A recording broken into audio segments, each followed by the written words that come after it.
Yes, hello there, Andrew Gade. Conversation being changed up, and the crowd goes wild.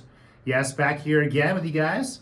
Monday or Saturday or whatever day. I don't know. The sun's not out today, so I'm kind of like, feel like I haven't got this full day started yet here. But, anyways, I guess it's fall already. I don't know what that means. I think that San Diego doesn't have seasons. It's either sunny or it's not sunny, and every once in a while we get some rain. So.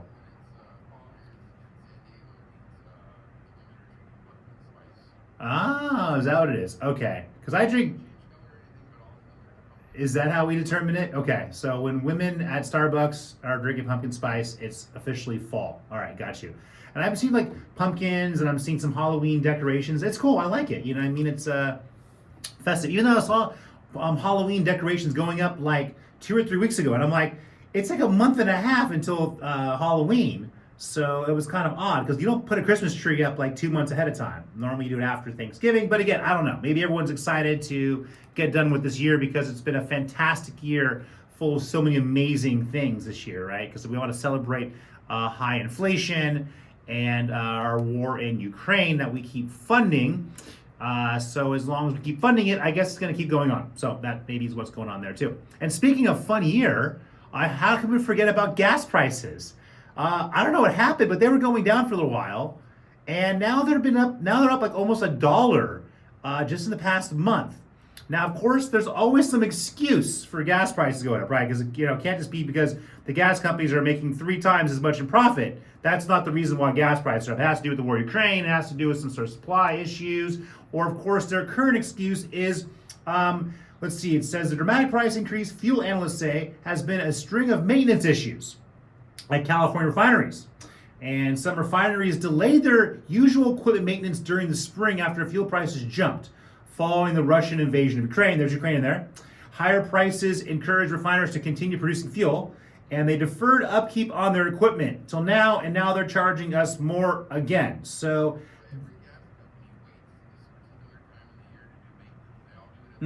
yeah, very convenient, right? Yeah. And I guess Newsom came out with some brilliant idea like saying we're going to switch over to winter blend early, and that somehow is going to bring gas prices down versus holding these companies accountable for price gouging and ripping customers off. Again, you don't want to do that because remember, oil and gas companies, they fund elections for politicians. So politicians will tell us they care about us, even they don't, because they're getting a lot of money from these companies. It must have pumpkin spice. Yeah, something like that. I believe it has less ethanol or something like that, or more ethanol. There's something to do with the blend. I think we get worse gas mileage from it. So we're going to save some money on gas, but we're going to get less gas mileage, which means we're going to be paying the exact same amount of money per mile. Come on, it's always some sort of gig. It doesn't actually get anyone help anybody at all. I mean, come on now. Even electricity is going up in price. So everyone that drives an electric car, you're going to be paying more to charge your car. So they're going to get you one way or the other. I mean, so yeah, it'd be nice to be a gas company. I went into the wrong business. We should have gone into oil and gas back when we were kids. We were taught wrong. Be a producer, run a window tint shop, be a small business owner. What a mistake! Gosh, I mean, you know what I would have wished I would have done? I wish I'd have gone into a career of being homeless, because all the money is going to those guys these days. They get all the attention, the news. I mean, even the San Diego County Board of Supervisors declared homelessness a public health crisis this last week. I mean, yeah, I'm like, hasn't it already been kind of a crisis now for like decades or so? I guess they're going to be creating a more unified regional approach to the problem. Yeah, okay. And I guess this was what they said here. A public health approach to homelessness will help align efforts, share resources, and more purposefully, that's even a word, help address the root cause of housing instability and health on a large scale with a human response. Yeah, good luck with that. It's called You're going to continue failing, because unfortunately we have to accept the fact that there is no solution to a lot of this homelessness, because they're not homeless. They're people that can't take care of themselves, and who's going to take care of them? Well, we no longer want to. So there's your answer. Yeah, they're going to have to go somewhere else, like go camping permanently out in the desert. There you go. That's my solution for it. And speaking of our wonderful governor here, who has all these brilliant ideas, I guess he visited Texas here like last week or so. It was a shadow campaign. It seemed like his campaign to be president, even though he said he's not going to run for president in 2024. I personally believe he's going to run for president in 2028. Now, here's the thing about it, though. See, California has banned government-funded travel to Texas and 22 other states that don't have laws that the California liberals want on religious freedom, women's sports, gender transitions, and so they've been pretty much, Texas has been blacklisted since 2017. And so what's interesting about this is, so in essence, if Newsom is going to Texas with California taxpayer money, he's violating the law or whatever that was they created. Also, I guess if his security was funded by California taxpayers, that'd also be a violation of the ban. Of course, it's not the first time that he's violated it. I guess he also went to Montana to visit family back in July. And that was also a violation of the travel ban. And of course, Newsom's office refused to say whether taxpayers were funding his security then as well, which means that we did, and that good old Newsom is breaking the own law that he created. Or maybe, what was it, Brown created that law or rule or whatever it is too. But it goes to show, remember, politicians are above the law. During the pandemic, remember, Newsom was out eating with his buddies and all that, no face masks, no social gathering. So they make laws, they enforce laws upon everyone else, but not upon themselves, because remember, politicians are special. They're special human beings, right? Uh-huh. Yeah. Interesting, yeah. His office was not at 80, yeah. Well, of course, I mean, they don't have to conserve energy in government buildings. No, it's just the rest of us poor folk that have to do something like that too. But again, it goes to show there's a disconnect between these politicians who, again, they call themselves elected officials, even though they rig the elections and they get all this money from unions to pretty much guarantee they're going to be reelected. So it sounds kind of like, I don't know, I call them criminals. It's also racketeering, a lot of things going on here. But at the end of the day, they've lost touch with reality, and they're no longer representing the interests of the majority of hardworking, honest people out there. And that's why I say it's time to dissolve these government structures, and that way we just get rid of them, and then we don't have to complain about it anymore. And then I have so much little things to complain about on this show. We can talk about all happy stuff like dogs and cats and rainbows and kids and all that stuff. Yeah. And then, of course, back to Newsom over here. I guess he signed, there's a new deal he signed here with some affordable housing groups and labor unions. Of course, people that had funded his campaigns. Signed 2 major bills last week to convert underutilized and vacant commercial buildings into housing. So they're going to take a bunch of empty land, make more housing. That way local governments can make more money off of taxes. And somehow with all the power and water that we don't have, we're going to be able to keep lights on and have water for all these new houses. Yeah. And also, the region's housing crisis is prompting San Diego City and county elected officials to hold, a joint meeting. I think it might be happening today. To spur construction of up to 10,000 subsidized housing units on public land by 2030. This is the first time in more than 22 years that San Diego City Council and the San Diego County Board of Supervisors have held a joint meeting, which I find to be I'm dumbfounded. Like, I'm shocked. Like, wait, you're telling me the city of San Diego and the county haven't had a joint meeting in over 22 years? Because, the city of San Diego is inside of the county. It's the largest city. The county gets the majority of their funding from all the property tax that comes from the city. So I'm surprised they haven't been having more joint meetings. So it sounds like a communication issue here.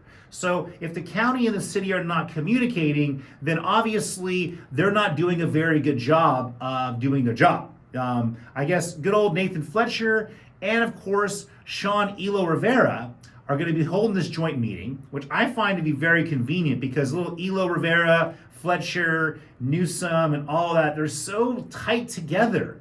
And they're all funded by the unions. They're all little buddies. So it's like, I know Sean Elo is going to probably try to move up in his political career. Fletcher's probably going to want to try to run for governor. Newsom's going to want to run for president. And they're going to keep on going. And that's just a little prediction there. But I guess they said they're going to hold this meeting on neutral territory at San Diego State University. I'm like, neutral territory? That sounds interesting. And it's also an opportunity to help reverse years of friction, mistrust, and limited cooperation between the county and the city officials. I would say it's because the county is stealing all the money from the city and they're not reinvesting it in infrastructure.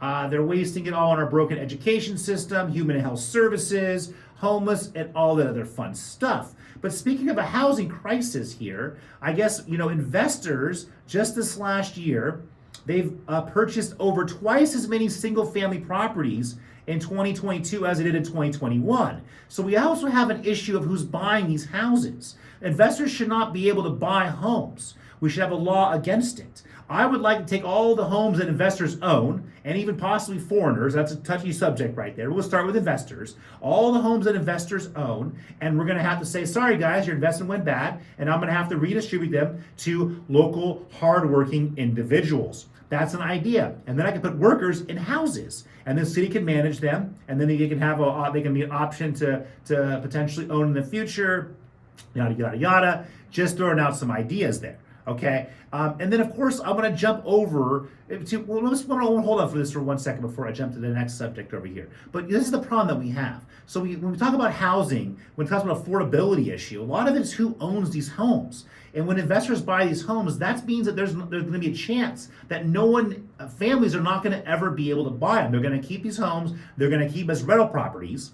And what's going to happen is then they're going to be able to control more and more of the market, which we're seeing happening in San Diego, but all over with rents going up. A lot of my friends' rents jumped up to $300 a month here in this last year. That's an issue because at the end of the day, there's no real competition. So what are you going to do when all of a sudden everyone's rent's going up, but incomes are not going up to keep up with these higher rents? So everyone's getting squeezed out, which in the future here, there's a good chance that people are not going to be able to pay their rent. And if a large group of people just says they can't afford the rent, what are they going to do? Well, I recommend they stay in their apartments, they stay in their homes, they stop paying rent, and then investors and all these property owners, the banks, and everyone else is going to just have to figure it out. I mean, they can't evict everyone out of their apartments and their complexes or even out of their commercial buildings. So anyways, just throwing it out there. At the end of the day, you have to work with people. You have to be honest. Don't overcharge them so they can afford to live and pay their rent. Anyways, we're going to take a short break. Catch you on the flip side.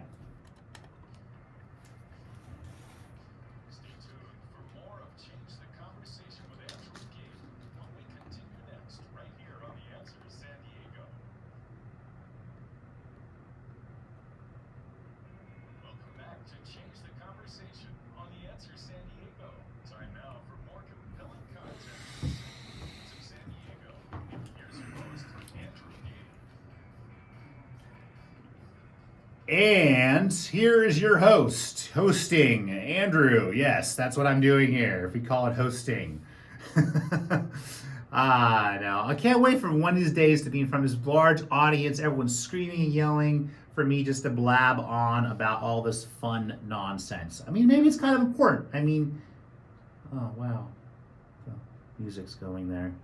Sounds so amazing. Peaceful. I'm going to put me to sleep.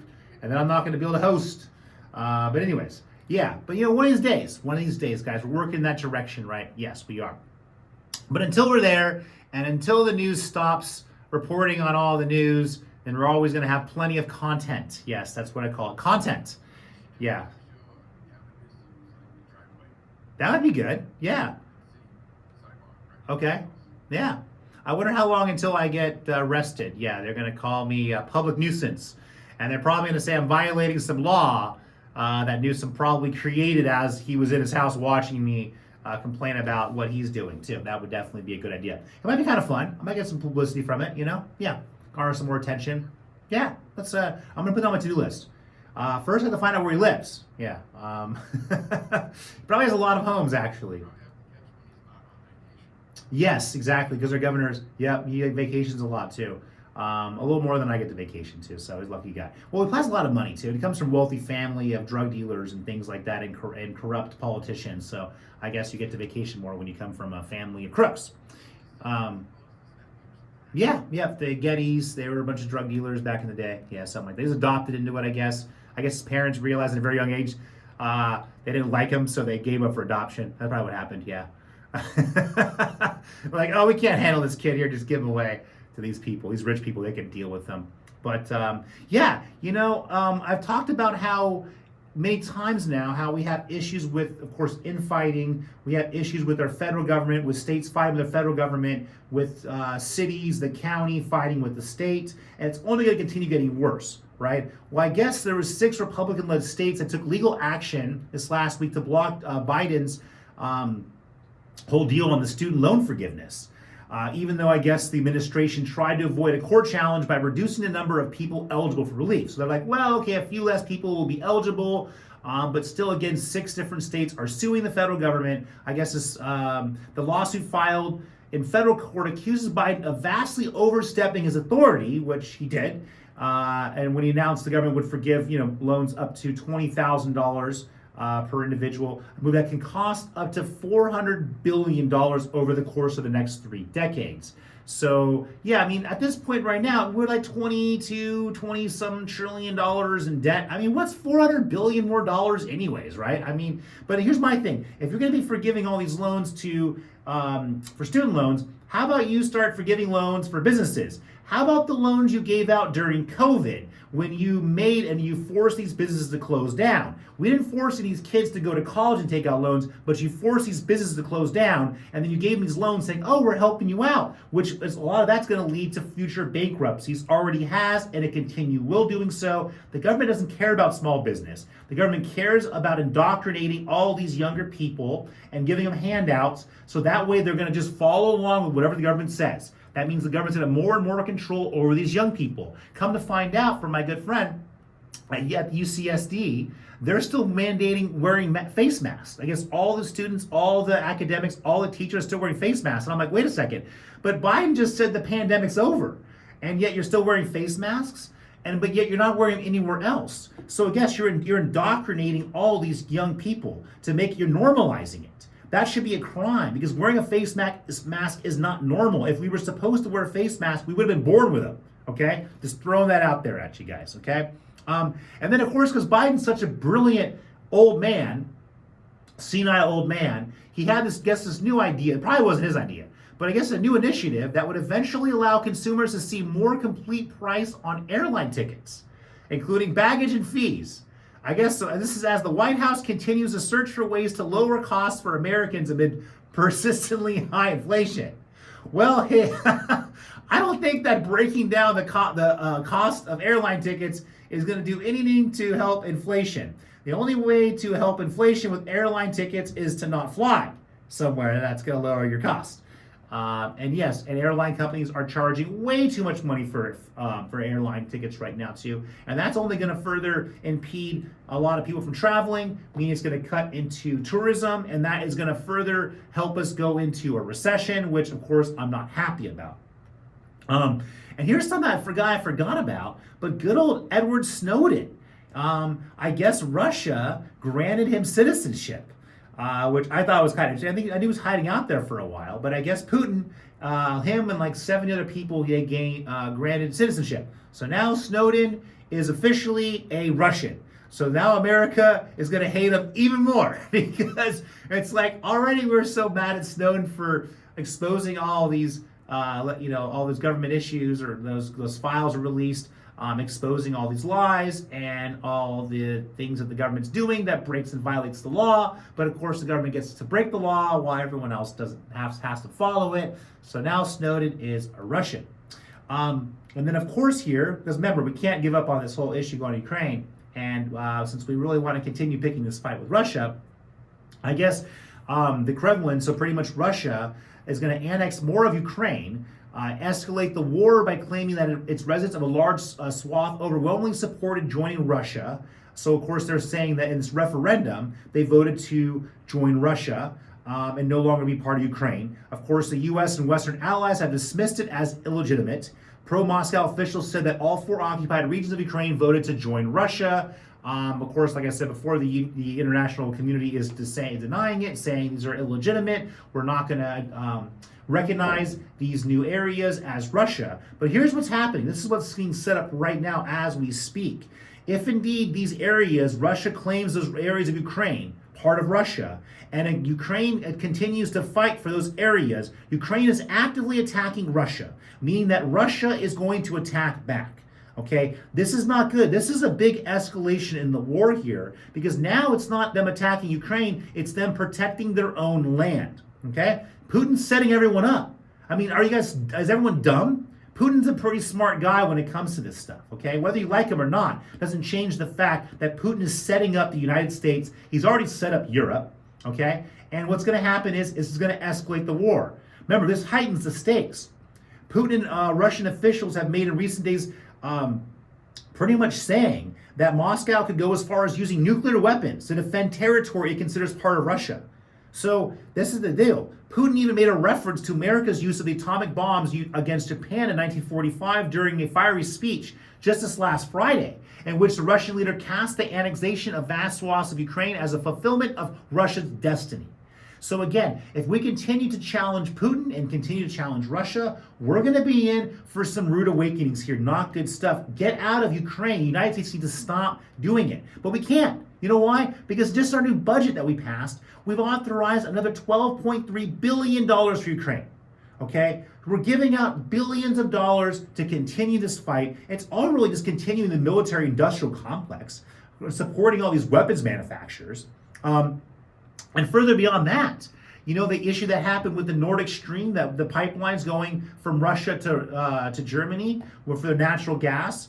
They found there was hundreds of pounds of explosives that were used on the Nordic 1 and Nordic 2 pipelines. Of course, the United States were saying initially, oh, well, it was Russia that did it. Okay, but really quickly, first and foremost, Russia wouldn't blow up their own pipelines that sending their natural gas to Germany. You know, they want to have control over turning them on and off. That way they can sell their gas. Okay. Now, Putin, of course, has blamed the West and the U.S. response. The U.S. responded to this, saying, oh, Putin was just trying to distract attention away from the annexation of parts of Ukraine. That pretty much means the United States admitted to being a part of blowing up the Nordic Stream. Why would you change the subject? Why would you try to distract everyone to say, well, Putin's just trying to distract us? Well, wait a second. We're not talking about annexing Ukraine here. We're talking about blowing up the pipelines. America pretty much just admitted that they were part of it. Now, of course, America didn't do it directly. It was a CIA deal. I'm very certain that the United States did it. The United States is going to profit. They want Europe to suffer. We're in the deal right now by selling them natural gas. So America's going to prosper when Russia can't sell them natural gas. America wins. Russia, we're trying to cripple Russia. So there's a very good chance the United States was behind this, behind the sabotage. Okay, might possibly even behind the issue that happened with Ukraine assassinating those Russian people that were against the United States. So anyways, that would make Ukraine a terrorist state. That would make America, this country that we live in, okay, that would make us a terrorist state as well, all right, by sabotaging and blowing things up and going out there and murdering people. Not cool with that. I'm not cool with that at all. I'd rather us literally create localized sovereign areas. That way we can secede from the United States and we create a self-standing area. That way I don't have to be part of all this nonsense that our government is getting us involved in. Speaking of nonsense, I guess here remember, because Russia was impeding on our election supposedly. Here was it last election cycle, one before that.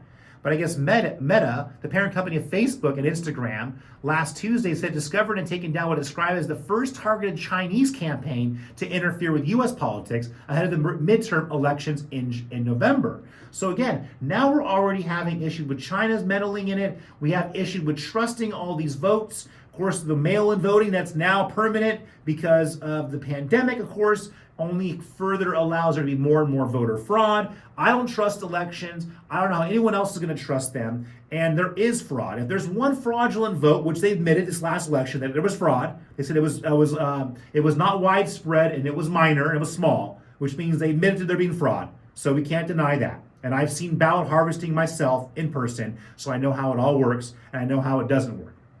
So anyways, we can't trust this, and the only way to get away from the mistrust in elections is to shrink the size of what we're voting for and electing, i.e. local areas. And getting closer here to home, I'm going to leave off with one interesting little thing, because I was talking about, of course, Newsom and his family and the ties to all these criminals. But I guess John McCann, who's running for a city council member, who's running for mayor of Chula Vista, alleged last Tuesday that his opponent, Amar Campanajjar, is unqualified to run because he does not live in the city, within the city limits of Chula Vista. I guess McCann hired a private investigator to find out where he lives. And over the course of like 32 nights, they had 70 videos. Campanajjar living with his girlfriend, Sarah Jacobs, who is a congresswoman, and her condominium in San Diego. Okay, and then I guess Sarah Jacobs came out and she has contacted law enforcement over privacy and safety concerns after the political campaign prominently featured her San Diego condominium on a series of videos. So now we got Amar Campanajjar sleeping with Sarah Jacobs. Interesting. So it reminds me of Nathan Fletcher and his old past wives and his works, and good old Lorena Gonzalez. Anyways, we're out of time, guys. Love you guys out there. Have a great week. I'll catch you next.